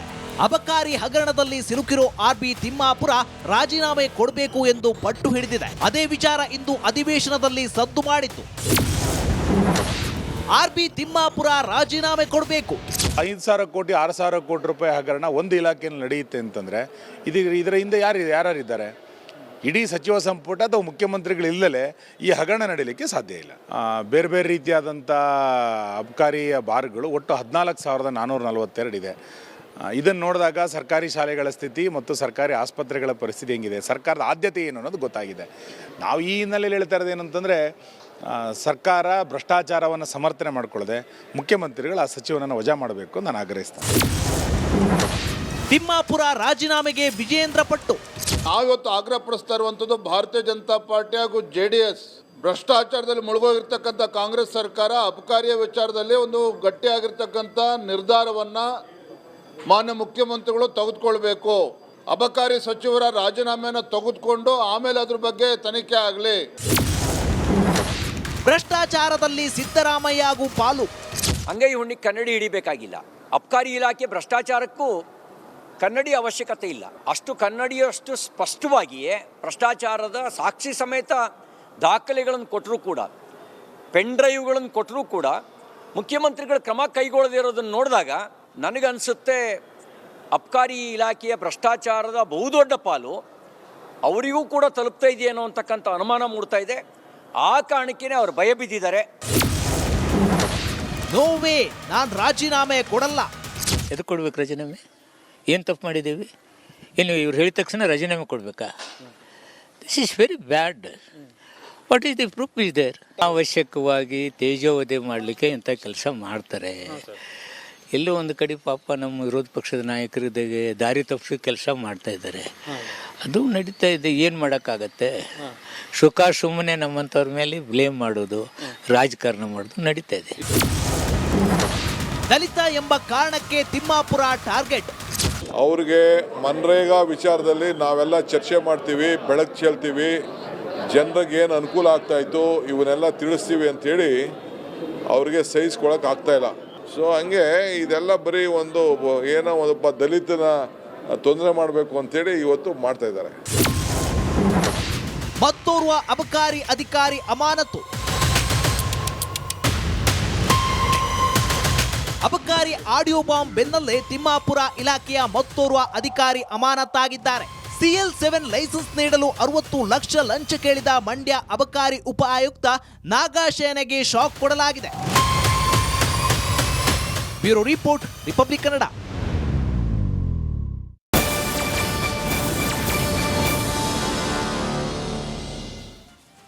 ಸರ್ಕಾರದ ಇಲಾಖೆಗಳ ಖಜಾನೆ ಖಾಲಿ ಆಗೋಯ್ತಾ ಅನ್ನುವಂಥ ಒಂದು ಪ್ರಶ್ನೆ ಕಾಡ್ತಾ ಇದೆ. ಈ ಪ್ರಶ್ನೆ ಕಾಡೋದಕ್ಕೂ ಕೂಡ ಕಾರಣ ಇದೆ. ಯಾಕಂದ್ರೆ ಖುದ್ದು ಜಲಮಂಡಳಿಗೆ ಕೋಟಿ ಕೋಟಿ ದುಡ್ಡು ಬರಬೇಕಾಗಿದೆ ಅನ್ನುವಂಥ ಮಾಹಿತಿ ಅನೇಕ ಇಲಾಖೆಗಳಿಂದ, ಅದರಲ್ಲೂ ವಿಶೇಷವಾಗಿ ಸರ್ಕಾರಿ ಕಚೇರಿಗಳಿಂದ. ರಾಜ್ಯ ಸರ್ಕಾರದ ಇಲಾಖೆಗಳ ಬೊಕ್ಕಸ ಖಾಲಿ. ಜಲಮಂಡಳಿಗೆ ಬರಬೇಕಿದೆ 106 ಕೋಟಿ ಬಾಕಿ ಹಣ. ಜಲಮಂಡಳಿಗೆ ಬರೋಬ್ಬರಿ 833.14 ಕೋಟಿ ರೂಪಾಯಿ ಬರಬೇಕು. ಅದರಲ್ಲಿ 535 ಸರ್ಕಾರಿ ಕಚೇರಿಗಳಿಂದ 71 ಕೋಟಿ ಹಣ ಬಾಕಿ ಬರಬೇಕು. ಅಷ್ಟೇ ಅಲ್ಲ, GBAಯಿಂದಲೂ ಕೂಡ 489 ಕಚೇರಿಗಳಿಂದ 25.26 ಕೋಟಿ ರೂಪಾಯಿ ಬಾಕಿ ಹಣ ಬರಬೇಕಿದೆ. ಕೇಂದ್ರ ಸರ್ಕಾರದ 226 ಕಚೇರಿಗಳಿಂದ 25.40 ಕೋಟಿ ಬಾಕಿ ಹಣ ಬರಬೇಕಿದೆ. ಜಲಮಂಡಳಿ ಈಗಾಗಲೇ OTS ಜಾರಿ ಮಾಡಿದೆ. ಒನ್ ಟೈಮ್ ಸೆಟಲ್ಮೆಂಟ್ ಮಾಡ್ಕೊಳ್ಳಿ ಅನ್ನುವಂಥ ಆಫರನ್ನು ಕೊಟ್ಟರೂ ಕೂಡ ಯಾವುದೇ ಪ್ರಯೋಜನಕ್ಕೆ ಬಂದಿಲ್ಲ ಅನ್ನುವಂಥ ಮಾಹಿತಿ. ಕೋಟಿ ಬಾಕಿ ಉಳಿಸ್ಕೊಂಡಿದ್ದಾರೆ. ಅದರಲ್ಲೂ ಬಾಕಿ ಉಳಿಸ್ಕೊಂಡಿದ್ದು ಯಾರು ಅಂತಂದರೆ ಅದು ಕಚೇರಿಗಳೇ, ಸರ್ಕಾರದ ಕಚೇರಿಗಳೇ ಬಾಕಿ ಉಳಿಸ್ಕೊಂಡಿರೋದು. ಸರ್ಕಾರಿ ಕಚೇರಿಯಿಂದಲೇ 833.14 ಕೋಟಿ ಬಾಕಿ ಬರಬೇಕಿದೆ ಅನ್ನುವಂಥ ಮಾಹಿತಿ. ಎಲ್ಲೆಲ್ಲಿಂದ ಎಷ್ಟೆಷ್ಟು ಬರಬೇಕು ಅನ್ನುವಂಥದ್ದು ಈಗಾಗಲೇ ಗಮನಿಸ್ತಾ ಇದ್ದೀರಾ. GBA 489 ಕಚೇರಿಯಿಂದ 25 ಕೋಟಿ ಬರಬೇಕು. ಕೇಂದ್ರ ಸರ್ಕಾರದ 226 ಕಚೇರಿಗಳಿದೆ, ಆ ಕಚೇರಿಯಿಂದ 25 ಕೋಟಿ ಬರಬೇಕು. ಎಲ್ಲವೂ ಕೂಡ ಸರ್ಕಾರದ ಅಧೀನದಲ್ಲಿರುವಂಥ ಕಚೇರಿಗಳು. ಆ ಕಚೇರಿಗಳೇ ದುಡ್ಡು ಬಾಕಿ ಉಳಿಸ್ಕೊಂಡಿದೆ.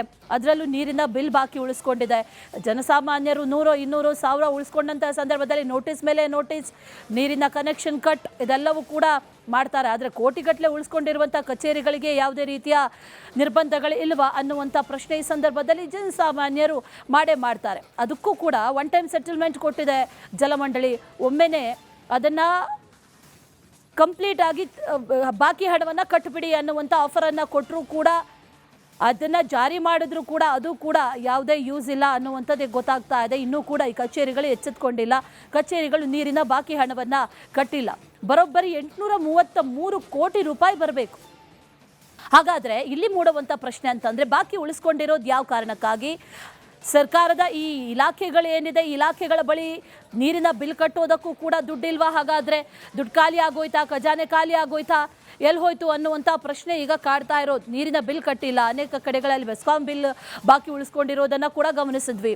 ಈಗ ಜಲಮಂಡಳಿಯ ಬಿಲ್ಲನ್ನು ಕೂಡ ಬಾಕಿ ಉಳಿಸ್ಕೊಂಡಿದ್ದಾರೆ. ರೈಟ್, ಇನ್ನು ಗೊರವಯ್ಯ, ಮೈಲಾರ ಗೊರವಯ್ಯ ಕಾರ್ಣಿಕ ನುಡಿದಿದ್ದಾರೆ. ಸುಕ್ಷೇತ್ರ ಮೈಲಾರದ ಕಾರ್ಣಿಕ ನುಡಿದಿರೋದು 18 ಅಡಿ ಬಿಲ್ಲನ್ನ ಏರಿ ಭವಿಷ್ಯವಾಣಿಯನ್ನ ನುಡಿದಿದ್ದಾರೆ ಗೊರವಯ್ಯ.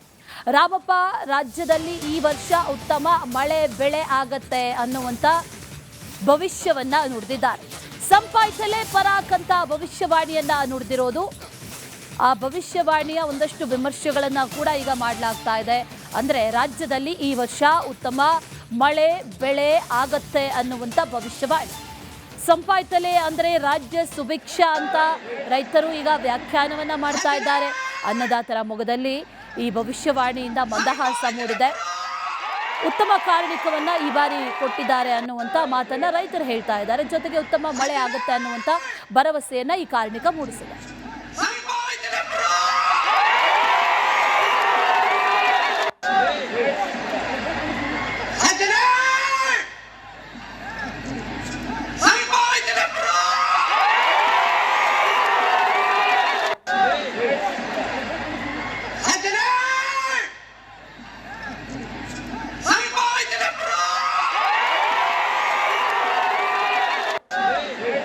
ಏನವರು ಕಾರ್ಣಿಕ ಅವರು ನುಡಿದಿದ್ದಾರೆ ಅದನ್ನೇ ಭಕ್ತರು ಅವರು ಅನಲೈಸ್ ಮಾಡಲಿ ಅಂತ. ಯಾಕಂದ್ರೆ ನಾವು ಒಬ್ಬೊಬ್ರು ಒಂಥರ ಅನಲೈಸ್ ಮಾಡ್ತಿದ್ದಾರೆ. ಸೊ ನನಗೆ ತಿಳಿದಂಗೆ ಎಲ್ಲ ಒಳ್ಳೇದಾಗತ್ತೆ ಅಂತ ಹೇಳ್ದಂಗಿದೆ. ಸೊ ಎಲ್ಲ ವಿಶ್ಲೇಷಣೆ ಯಾಕೆ ಮಾಡಲಿಲ್ಲ ಮೇಡಮ್? ಹೌದು, ಆದೇಶ ಮಾಡಿದ್ದೆ. ಲಾಸ್ಟ್ ಟೈಮು ಏನೇನೋ ಕಾಂಟ್ರವರ್ಸಿ ಆಗಿತ್ತು, ಅವ್ರು ಹೇಳಿದ್ದು ಬೇರೆ ಬೇರೆ ರೀತಿಯಲ್ಲಿ ಹೇಳಿದ್ರು. ಸೊ ಹಾಗಾಗಬಾರ್ದು ಅನ್ನೋದಕ್ಕೆ ನಾವು ಭಕ್ತರಿಗೆ ಬಿಟ್ಟಿದ್ದೀವಿ. ಸಾಕಷ್ಟು ಜನರು ಆಗಮಿಸಿದ್ರು. 8 ರಿಂದ 10 ಲಕ್ಷ ಭಕ್ತರು ಈ ಕಾರ್ಣಿಕಕ್ಕೆ ಸಾಕ್ಷಿಯಾಗಿದ್ರು. ಎಲ್ಲ ಕಡೆಗಳಲ್ಲೂ ಎಲ್ಲಿ ಕಣ್ಣು ಹಾಯಿಸಿದ್ರು ಕೂಡ ಸಾಕಷ್ಟು ಮಂದಿ ನಿಂತು ಆ ಕಾರ್ಣಿಕದ ನುಡಿಯನ್ನು ಕೇಳಿಸ್ಕೊಳ್ಬೇಕು ನೋಡುವಂಥ ನಿಟ್ಟಿನಲ್ಲಿ ಆಗಮಿಸಿದ್ರು. ಅದರ ನಂತರದಲ್ಲಿ ಗೊರವಯ್ಯ ಕಾರ್ಣಿಕ ನುಡಿದಿರೋದು ಸಂಪಾಯ್ತಲೇ ಪರಾಕ್ ಅಂತ ಹೇಳಿದ್ದಾರೆ. ಅಂದರೆ ಈ ವರ್ಷ ಎಲ್ಲವೂ ಕೂಡ ಸುಭಿಕ್ಷ ಆಗುತ್ತೆ, ರಾಜ್ಯ ಸುಭಿಕ್ಷವಾಗಿರುತ್ತೆ. ಅದರ ಜೊತೆಯಲ್ಲಿ ರೈತರಿಗೂ ಕೂಡ ಒಳ್ಳೆಯದಾಗುತ್ತೆ, ಒಳ್ಳೆ ಮಳೆ ಬೆಳೆ ಎಲ್ಲವೂ ಕೂಡ ಆಗುತ್ತೆ ಅನ್ನುವಂಥದ್ದನ್ನು ಗೊರವಯ್ಯ ನುಡಿದಿರೋದ್ರಿಂದ ರೈತರಿಗೂ ಬಹಳ ಖುಷಿ. ಅದರ ಜೊತೆಯಲ್ಲಿ ಜನತೆಯೂ ಕೂಡ ಖುಷಿಯಾಗಿದ್ದಾರೆ. ಎಲ್ಲವೂ ಕೂಡ ಈ ಬಾರಿ ಒಳ್ಳೆ ರೀತಿಯಲ್ಲಿ ಕಾರ್ಣಿಕ ನುಡಿದಿದ್ದಾರೆ ಅನ್ನುವಂಥ ವಿಚಾರ. ಈ ಹಿಂದೆ ಒಂದಷ್ಟು ಕಾಂಟ್ರವರ್ಸಿ ವಿವಾದಗಳು ಆಗಿದ್ವು. ಆದರೆ ಈ ಬಾರಿಯ ಕಾರ್ಣಿಕ ಇದೆಯಲ್ಲ, ಇದು ಬಹಳ ಒಳ್ಳೆ ಕಾರ್ಣಿಕ ಅಂತ ವಿಮರ್ಶೆಯನ್ನು ಮಾಡ್ತಾ ಇದ್ದಾರೆ. ಇದರ ಕೆಂಪು ಬಣ್ಣ ಅದ್ಭುತ, ಖಾರ ಕಡಿಮೆ ಆದರೂ ರುಚಿಕರ. MDH ಕಾಶ್ಮೀರಿ.